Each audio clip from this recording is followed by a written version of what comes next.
Hello tout le monde, j'espère que vous allez bien. Je vous retrouve pour ma classique et traditionnelle wishlist de Noël. Tous les ans, je vous fais une vidéo sur les cadeaux que j'aimerais avoir cette année. Aujourd'hui, j'ai décidé de vous faire une wishlist un petit peu différente par rapport aux années précédentes. Tout simplement pour aller dans la continuité de ma prise de conscience sur l'écologie et sur notre environnement. Et j'avais envie de changer un petit peu de type de wishlist et de faire une wishlist en tout cas utile, qui va pouvoir vraiment me servir et qui est éco-responsable.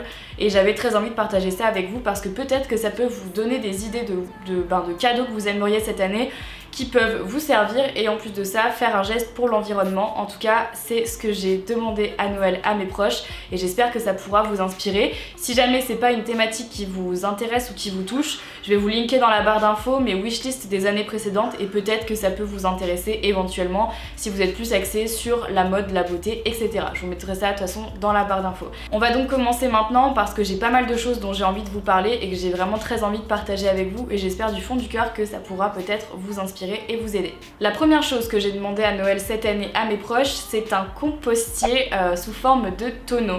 Alors je sais pas si vous le saviez, mais en compostant, donc en jetant nos détritus alimentaires, donc les épluchures de pommes de terre, les épluchures de fruits, de légumes, tout ce qui est également viande, coquilles d'œufs, etc., etc. En fait tous ces déchets d'aliments, finalement au lieu de les jeter à la poubelle, on les met dans le compost, on diminue d'environ 20% sa poubelle annuelle et ce n'est pas négligeable, surtout si comme moi vous mangez beaucoup de fruits et beaucoup de légumes et que vous avez toujours des épluchures à droite à gauche. Donc là cette année j'ai demandé un compostier sous forme de tonneau, donc c'est assez large. J'avais un petit compostier chez moi mais là clairement je me rends compte que ça ne me suffit plus.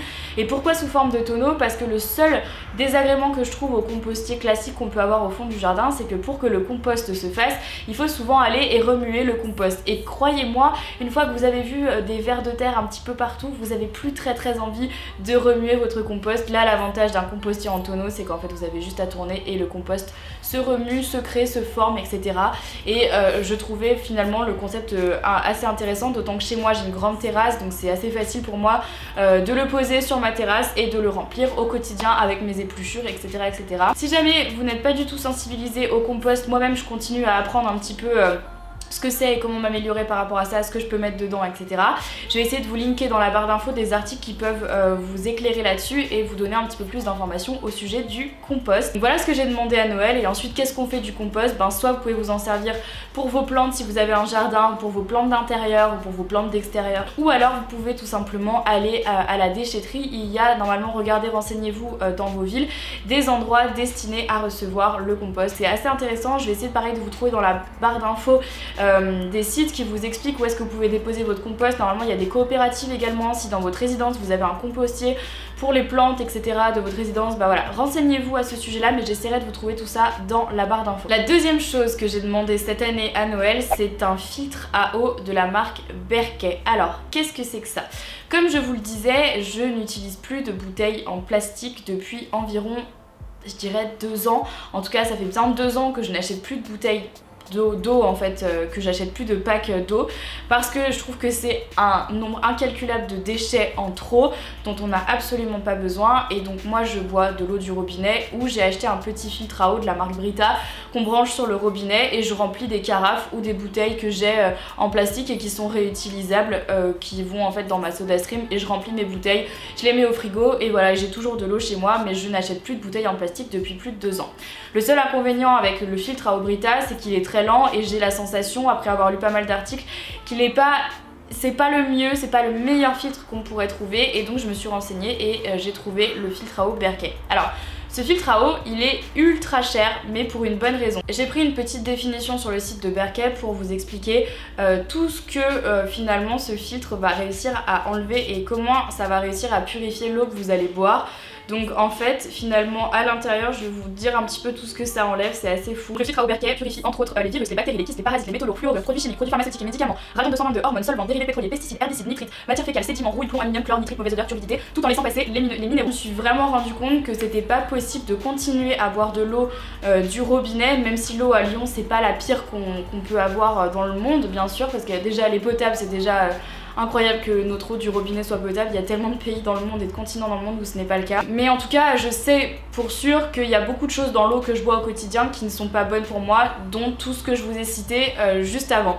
Et donc ce filtreur à eau, il est cher, mais c'est un investissement parce que moi j'essaye de manger bio, j'essaye de manger sainement, j'essaye de faire attention à mon corps et à ce que j'utilise. Donc je me dis il faut que je fasse pareil pour l'eau. Comme c'est pas possible de faire ça directement avec l'eau du robinet, c'est la raison pour laquelle je veux acheter ce filtre Berkey. En tout cas c'est ce que je demande pour Noël, parce que j'ai vraiment envie d'investir là-dedans et d'avoir la conscience tranquille, parce que en plus d'être bon pour l'environnement puisque je n'achète plus de bouteilles plastiques, et ben je protège mon corps de tous ces détritus qu'on a dans l'eau qu'on peut boire au robinet au quotidien. La troisième chose que j'ai demandé à Noël, ce sont des sacs à vrac. Alors les sacs à vrac c'est quoi? Donc si vous aussi vous allez dans des magasins bio ou n'importe quel, je sais que maintenant il y a des Carrefour et il y a plein de supermarchés qui font ça, donc qui proposent en fait des produits en vrac, donc des pâtes, du riz, des lentilles, des mélanges d'apéro et tout machin en vrac. Et souvent en fait quand j'arrive dans mon magasin bio à côté de chez moi, je prends en fait les sachets en craft en fait, en papier, et j'oublie toujours que j'en ai qu'un seul, un sac à vrac en tissu chez moi, et ça m'énerve parce que même si ce n'est pas du plastique, c'est des trucs en papier qu'on utilise et qu'on peut même garder et réutiliser, ça consomme quand même énormément d'eau d'utiliser du coup ces petits sachets en papier, alors que je pourrais très bien utiliser des sacs en tissu à vrac que je peux réutiliser à l'infini et qui ne consomment pas toute cette eau et qui sont vraiment dédiés à cet usage d'acheter en vrac. Comme maintenant j'achète quasiment, je dis quasiment parce que c'est pas encore tout à fait le cas à 100%, tout en vrac, donc comme je vous disais, mon riz, mes pâtes, mon quinoa, mes lentilles, puisque je mange pas de viande donc je mange beaucoup de lentilles, etc. Tout ça j'achète en fait en vrac, mais j'oublie souvent de prendre mon petit sac à vrac. Donc j'ai demandé ça à Noël, d'avoir des sacs à vrac, d'en avoir plusieurs de différentes tailles pour pouvoir m'en servir plus souvent et de les avoir toujours dans mon sac de course. Et comme ça quand je vais faire les courses, je sais que j'ai mes petits sacs à vrac et ça permet de faire moins de déchets et d'être plus respectueux de l'environnement.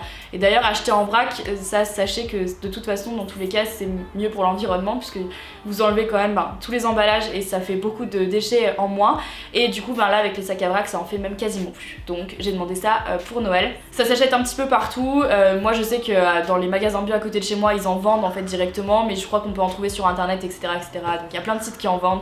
Je trouve ça très mignon et j'aimerais d'ailleurs qu'on puisse en faire sur la boutique Leaves and Clouds, et je pense que ça va pas tarder.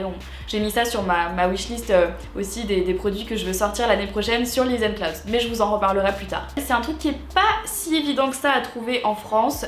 Après avoir cherché un petit peu partout, j'ai galéré, mais j'ai trouvé. Et d'ailleurs ce sera sûrement sur la boutique Leaves and Clouds en 2019, donc je vous invite à rester connecté si jamais ça vous intéresse. J'aimerais avoir des emballages type en fait qui remplacent l'aluminium et le papier, le film alimentaire, en cire d'abeille en fait, et qui nous permettent de conserver les aliments. Donc si par exemple vous coupez une tomate et qu'il vous reste une tomate, une demi-tomate, au lieu de la mettre dans l'aluminium, vous la mettez dans ce petit papier qui est en fait en cire d'abeille et qui est donc réutilisable puisque vous pouvez conserver les aliments avec. Et puis une fois que vous avez mangé le reste de votre tomate, le papier se garde et ne se jette pas, donc ça fait moins de déchets.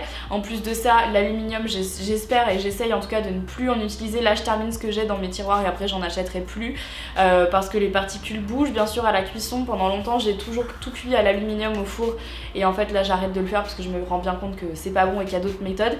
Mais c'est surtout en fait concernant la conservation des aliments que j'ai vraiment envie d'acheter, d'avoir ça pour Noël, ces petites serviettes, c'est même pas des serviettes, ces petits emballages en cire d'abeille, voilà. Et si j'arrive à vous trouver des visuels, je vous les mettrai pour que vous voyez à quoi ça ressemble.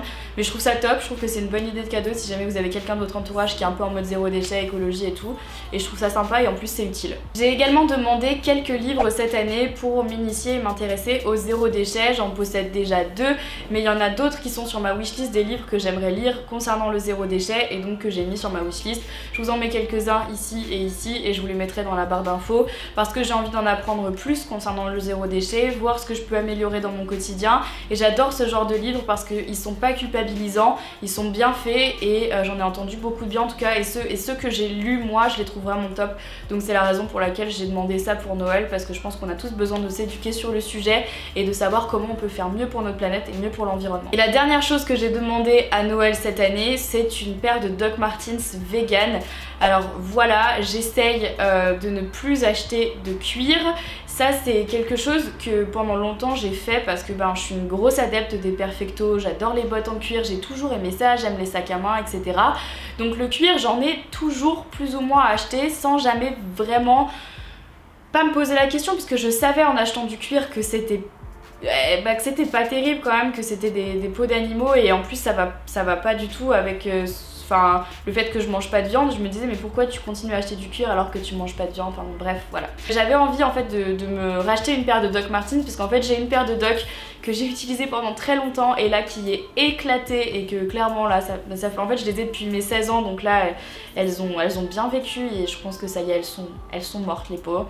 Et donc comme j'adore les Doc Martens et que je voulais me racheter une paire, je me suis dit que cette fois-ci autant acheter une paire vegan, puisque Doc Martens a eu l'intelligence de créer du coup leur version des Doc Martens, donc classique, originale, mais version vegan, donc avec du cuir vegan qui n'est pas du vrai cuir animal. C'est une vraie belle initiative, c'est comme Chanel qui vient d'abolir le cuir et les fourrures, et que ça c'est vraiment une super initiative. Et je trouvais que c'était pareil pour les Doc Martens, je trouvais que c'était vraiment une très bonne idée, et donc du coup je me suis dit que j'allais mettre ça sur ma wishlist de Noël. Il y a également les baskets Veja, pas d'origine animale, qui sont véganes, et ça c'est chouette. Je pense qu'il faut vraiment que j'arrive de plus en plus à me tourner vers ce type de marque au niveau de tout ce qui est vêtements, etc. Pour faire encore une fois un geste pour l'environnement, et puis là également en l'occurrence pour les animaux bien évidemment. Voilà tout le monde, c'est tout pour ma wishlist éco-responsable cette année. J'espère que ça vous a plu, j'espère que ça aura pu vous donner des idées, vous inspirer. Si vous ne saviez toujours pas quoi demander à Noël cette année, pourquoi ne pas user cette fête de Noël pour faire un geste pour l'environnement. Je vais essayer de vous répertorier dans la barre d'infos les liens des choses que j'ai demandé cette année, si jamais vous avez envie de les trouver ou d'en apprendre un petit peu plus sur les produits dont je viens de vous parler dans cette vidéo. J'aurais pu continuer cette wishlist parce que en vérité j'ai encore beaucoup de choses que j'aimerais acheter pour pouvoir finalement faire moins de déchets sur le long terme, mais j'attends encore de terminer ce que j'ai chez moi avant d'acheter des choses cette fois-ci qui seront éco-responsables, et donc je vous en parlerai dans une prochaine vidéo en 2019 pour l'instant.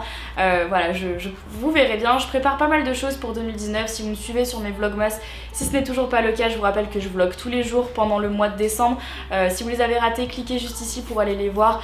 Il y a toute une playlist que je vous mets, vous pouvez aller regarder ça si jamais vous êtes en manque de vidéos.